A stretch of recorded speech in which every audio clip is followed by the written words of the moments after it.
Today, I want to ask you the question, why? Why is there COVID in the first place? And now, why are we wearing all these masks? Why is the economy tumbling at the rate that it is? Why is our school not functioning the way it should? Why are there so much sickness and diseases around us? Why are things closed? Why is the vaccine not becoming what we were expecting it to be? And finally, why are things canceled? The question that everyone is asking. Unlike animals who don't ask why, we are a people who ask why because we're a people who have what differentiates us from animals is we seek wisdom. In the last month, we talked about the word zeal, the proper approach to a beginning of a year, the determined, diligent, enthusiastic pursuit of God and His kingdom.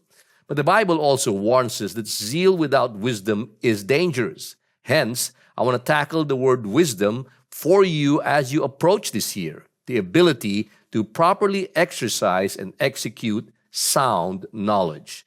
The Apostle Paul in Romans chapter 10, verse 2, talks about the Jews. For I can testify about them that they are zealous for God, but their zeal is not based on knowledge. He's actually speaking about himself, where he was zealously persecuting Christians without realizing sound knowledge or wisdom that he was persecuting God's body himself. When you speak of wisdom, there are three major books in the Bible that pertain to it. The biggest one, as we all know, is the book of Proverbs. The second is the book of Ecclesiastes, but a lot of people don't know that the third biggest book that explains wisdom is the book of Job.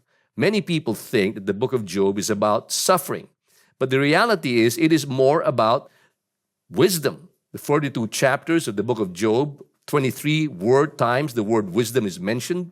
The word wise is mentioned 11 times, the word knowledge 9 times, the word understanding 21 times. It's often referred to as the oldest book in the Bible, and when you read it, it's actually like reading or watching a play. When you watch a play, you see the actors, but the actors don't really see the whole picture as you do.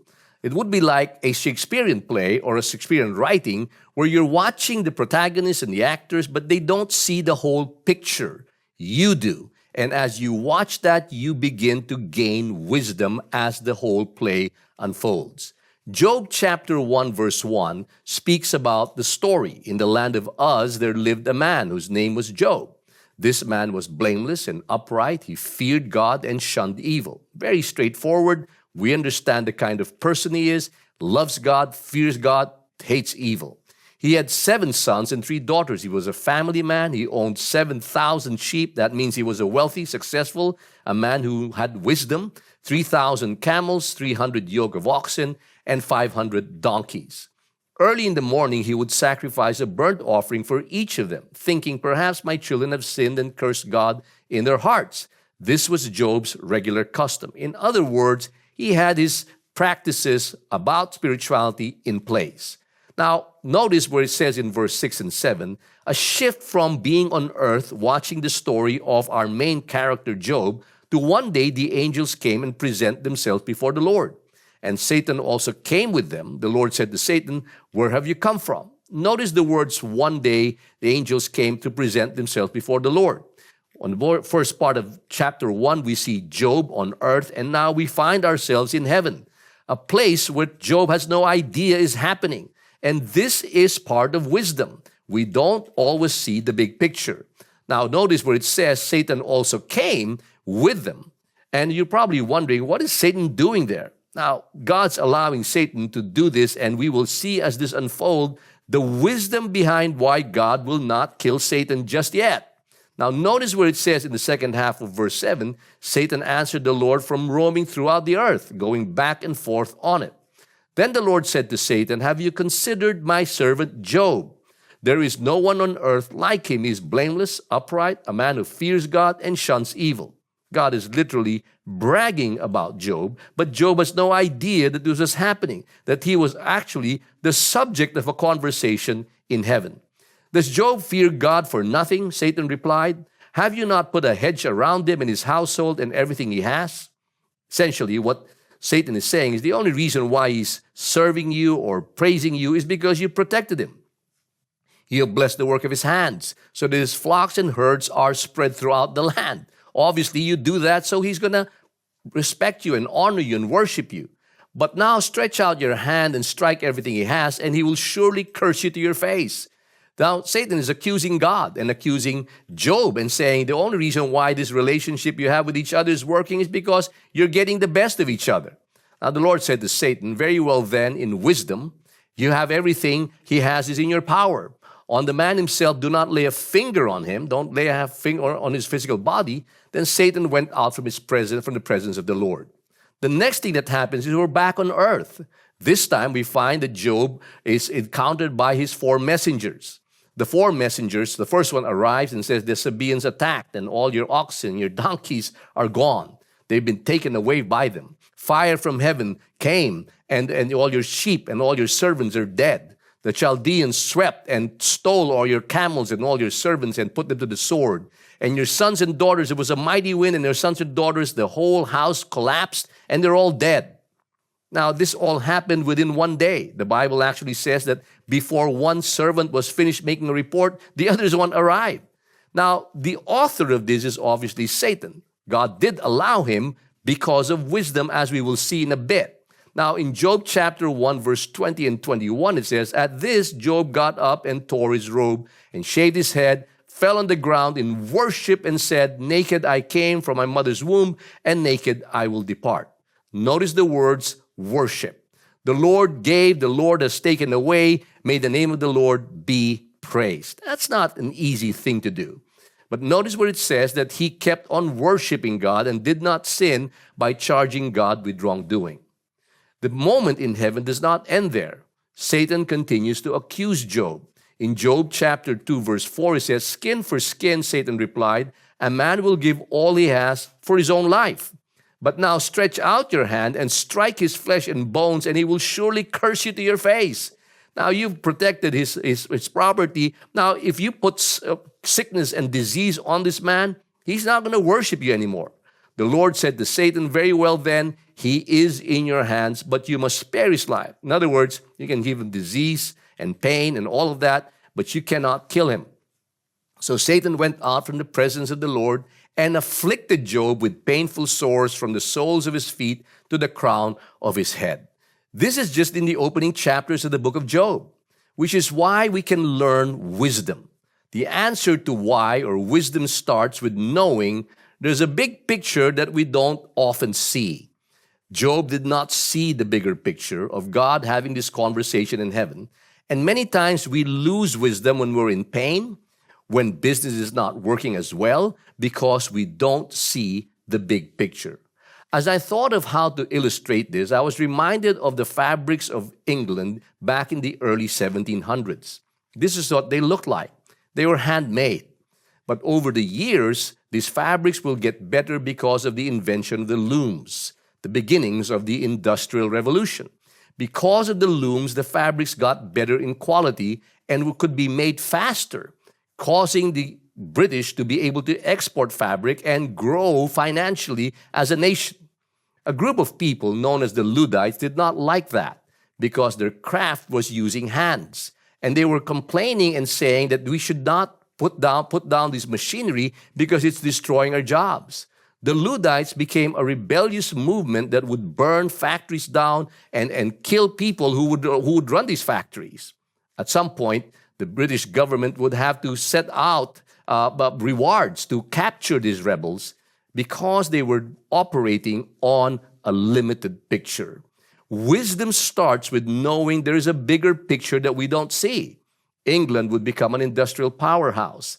More people would have more jobs. There will be railways. Agriculture will be able to move from farm to land to exports, and more jobs will be made. Wisdom becomes a problem when we're viewing it from a limited time frame and not allowing God to play things out as they were. It's like what's happening to us right now. Jobs are contracting, industries are happening, but something greater can be birthed out of this if we will allow ourselves to see the bigger picture that we don't see currently right now.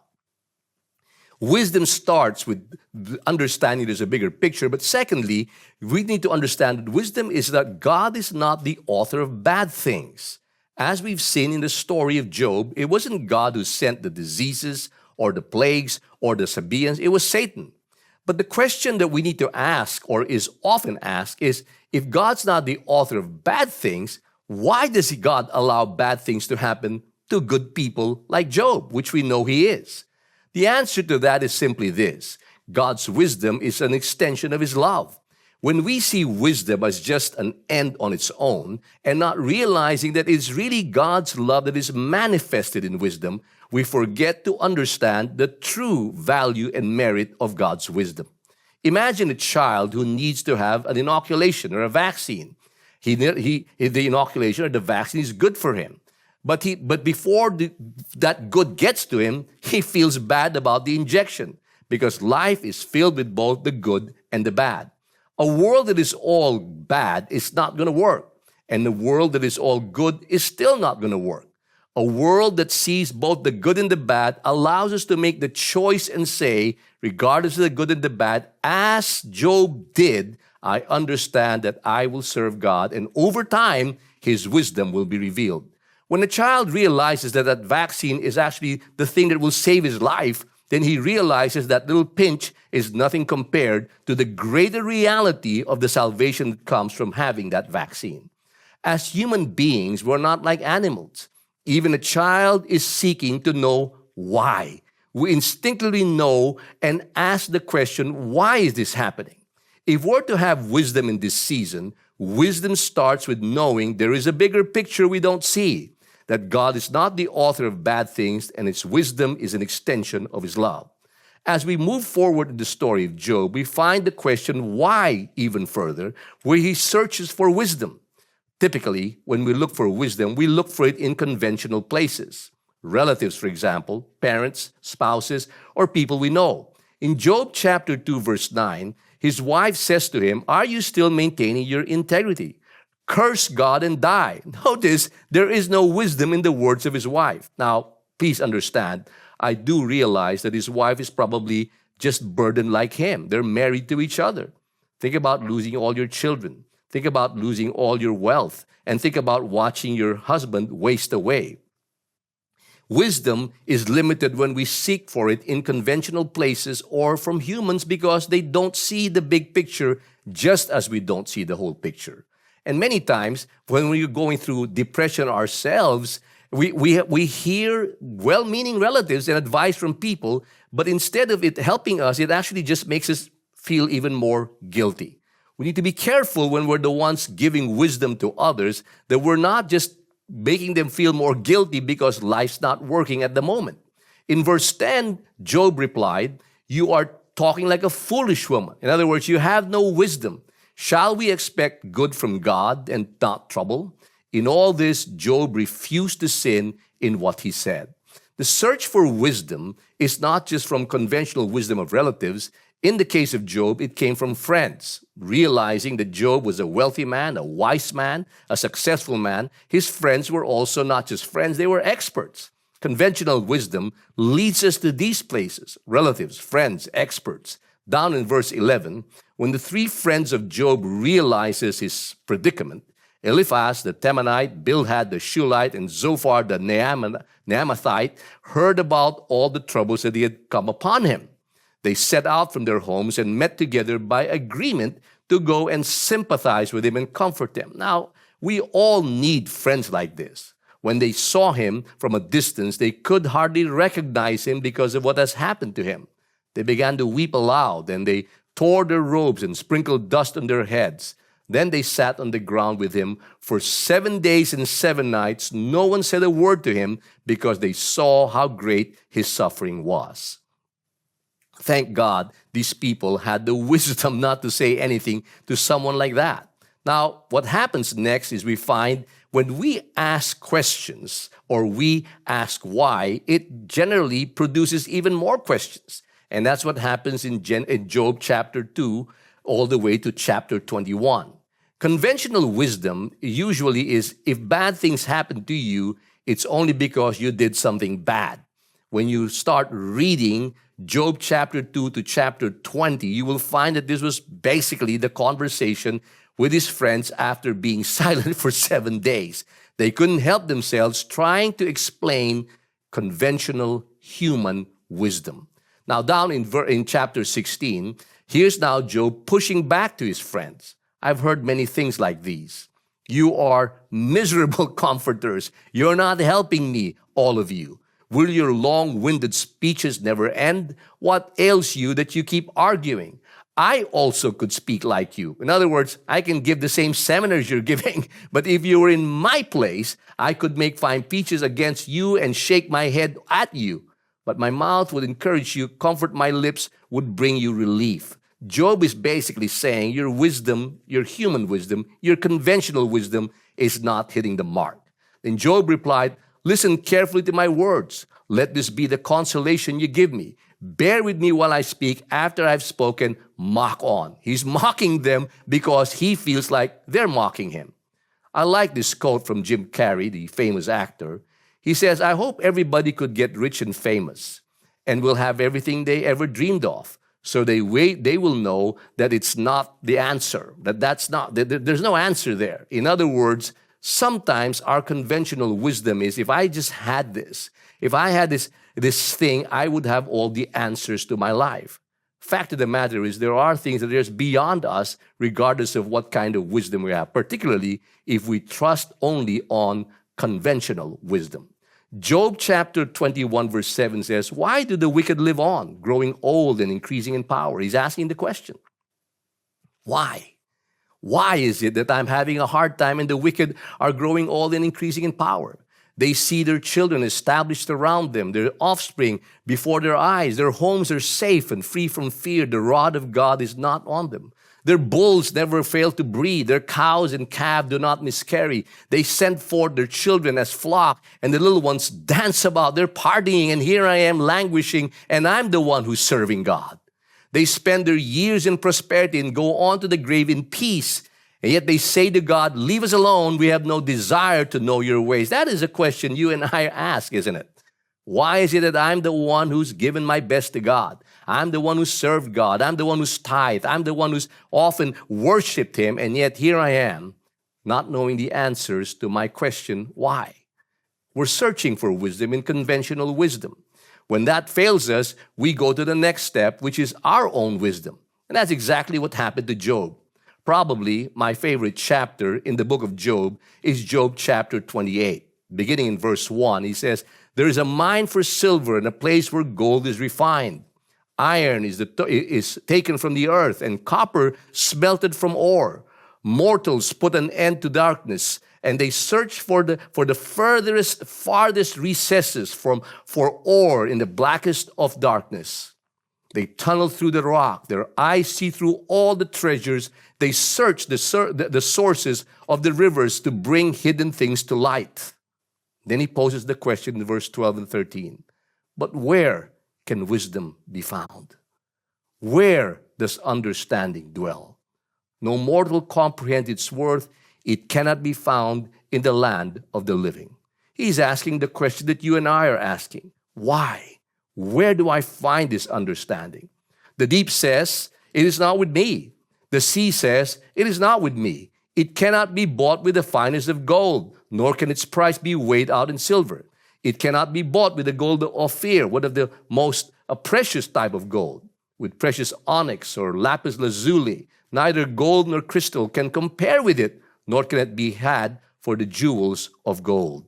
He's basically saying this priceless, rare commodity called wisdom is not something you find just anywhere, not even from my own experiences. Where then does wisdom come from? And where does understanding dwell? He asks a second time. Is it hidden from the eyes of every living thing, concealed from every bird of the sky? In short, conventional human wisdom, my own wisdom, often ends in a dead end. There is no wisdom there. Because when we search for wisdom in conventional places or our own wisdom, we realize human wisdom has its limits.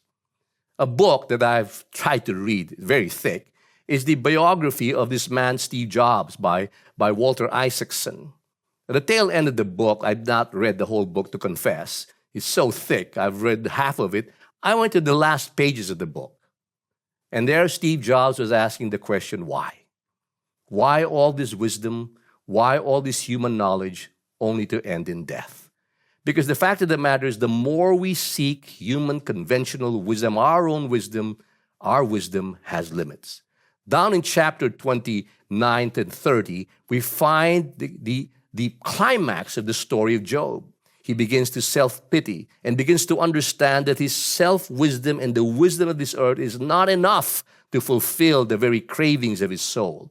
We know the story because we saw it. He doesn't. And many times that's what happens to us when we find our place in these tough places. Notice where it says in Job chapter 29, verses 7 to 8, when I went to the gate of the city and took my seat in the public squares, the young men saw me and they stepped aside, and the old men rose to their feet. He was remembering what life used to be. The chief of men refrained from speaking and covered their mouths with their hands. The voices of the nobles were hushed, and their tongues stuck to the roof of their mouths. They couldn't speak because just my presence was enough to remind them. Now we're beginning to realize that all the goodness of Job had pride in there. I chose the way for them and sat as their chief. I dwelt as king among his troops. I was like the one who comforts the mourners. He's beginning to talk about all his self-pity. But now they mock me, men younger than I. I chose the way for them and sat as their chief. And these are men younger than me, have not achieved anything, and yet they watch me as a person of failure. Further, in chapter 31 and 32, he goes from self-pity to self-righteousness. He goes saying, I made a covenant with my eyes. I'm not even looking lustfully at the woman. If I have denied justice to any of my servants, whether male or female, he was recounting all the good things he did, and yet wondering, why do I have not the wisdom I need for the moment? If I have put my trust in gold and said, pure gold, you are my security, I have rejoiced over my great wealth, I didn't do that. If I have rejoiced at my enemy's misfortune or gloated over the trouble that came to him, I didn't do that. If I had concealed my sin as people do by hiding my guilt, I didn't do that. I've lived for righteousness. Oh, that I had someone to hear me. I sign now on my defense. Let the Almighty answer me. Let my accuser put his indictment in writing. And finally, at the end of it all, the words of Job are ended. There's nothing to explain this wisdom that is from above. So these three men also stopped answering Job because he was righteous in his own eyes. And they knew that self-righteousness and self-pity is not going to bring about wisdom. Therefore, we ask why. And we find the ultimate source of wisdom in the book of Job, God's wisdom. We find that in Job chapter 38 and 39. Beginning in verse 1 of chapter 38, then the Lord spoke to Job. By the way, this is worth reading tonight. And he spoke to Job in a storm. I'm going to give you a few of the verses, but if you really want to be wise, you want to read this book. Who is this that obscures my plans with words without knowledge? He's basically saying, how dare you even talk to me about this? You don't know anything. Brace yourself like a man. I will question you, and you shall answer me. And God begins to question him. Where were you when I laid the earth's foundation? Tell me if you understand. Who marked off its dimension? Surely you know who stretched a measuring line across it. Have you ever seen the earth? How massive, how glorious, how big, the planets, and question God's wisdom rather than trust his wisdom? That his wisdom is based over a greater perspective that we don't see, that is going to be played out over time, that all our conventions and all our relatives and all our friends and all the seminars we've attended will fail us. And God begins to say, have you journeyed the springs of the sea and walked the recesses of the deep? Have the gates of death, have you been there? Have you ever experienced what death looks like? Have seen the gates of the deepest of darkness? In chapter 40, in verse 4, in chapter 41, he begins to talk about behemoths and dinosaurs and leviathans. And do you even understand that I made these things? Job realizes, finally, in chapter 42, I know that you can do all things. No purpose of yours can be thwarted. You asked, who is this that obscures my plans without knowledge? And finally, the settling of true wisdom. Surely I spoke of things I did not understand, things too wonderful for me to know. I love this. Probably the best verse in this entire book. Chapter 42, verses 5 and 6. My ears have heard of you. And that sometimes is the case with us. We hear a lot of things about God. But he says, but now my eyes have seen you. Therefore, I despise myself, and I repent in dust and ashes. Why? How do you finally get the ultimate source of wisdom? To trust in God's wisdom. And here's the beautiful thing when you trust in God's wisdom. The final chapters of the book of Job says, God's wisdom vindicates. God's wisdom is not just the ultimate source of all true wisdom. It always vindicates over time, over seasons, when we understand it's rooted in His love. Job chapter 42, verse 7, after the Lord had said these things to Job, He said to Eliphaz the Temanite, I'm angry with you and your two friends, because you have not spoken the truth about me, as my servant Job has. Notice where God, if you're struggling right now, business is not working, your health's not working, stick with God's wisdom. It always vindicates. So now take 7 bulls and 7 rams and go to my servant Job and sacrifice a burnt offering for yourselves. My servant Job will pray for you and I will accept his prayer. And do not deal with you accordingly to your folly. You have not spoken the truth about me as my servant Job has. Verse 9 says, so Eliphaz the Temanite and Bildad the Shuhite and Zophar the Naamanite did what the Lord told them. And the Lord accepted Job's prayer. When we walk in the fullness of God's wisdom, it starts with knowing there's a bigger picture we don't see just at the moment. That He's not the author of bad things, that His wisdom is the extension of His love, and realize conventional wisdom, our wisdom, human wisdom has its limits, and trust in God's wisdom always vindicates. And finally, God's wisdom always restores. My favorite part of the story in verse 10 says, after Job had prayed for his friends, the Lord restored his fortunes and gave him twice as much as he had before. The Lord restores in His wisdom and His time and gave him twice as much as he had before. The Lord blessed the latter part of Job's life more than the former part. He had 14,000 sheep, 6,000 camels, 1,000 yoke of oxen, and 1,000 donkeys.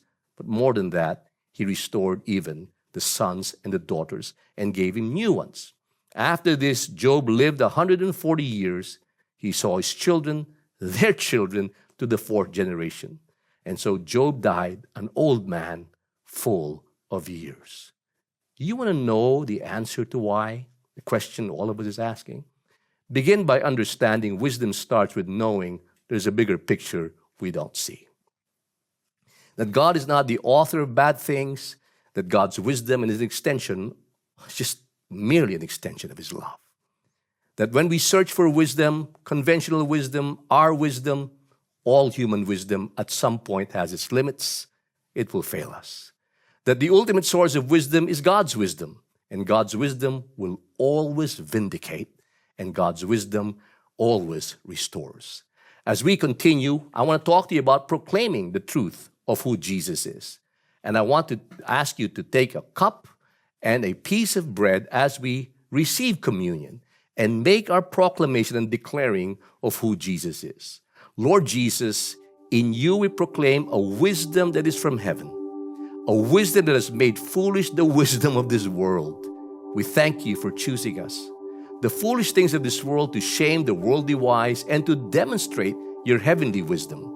Your wisdom does not come from excellence of speech or persuasiveness based on human wisdom, but on the power of your Spirit. Thank you that in you we have become spiritual men and women who can discern your spiritual wisdom, which is foolishness to men. We proclaim that in you we have the wisdom of the ages, for we have your mind, O Jesus. To you be all the glory. In Jesus' name we pray. Amen.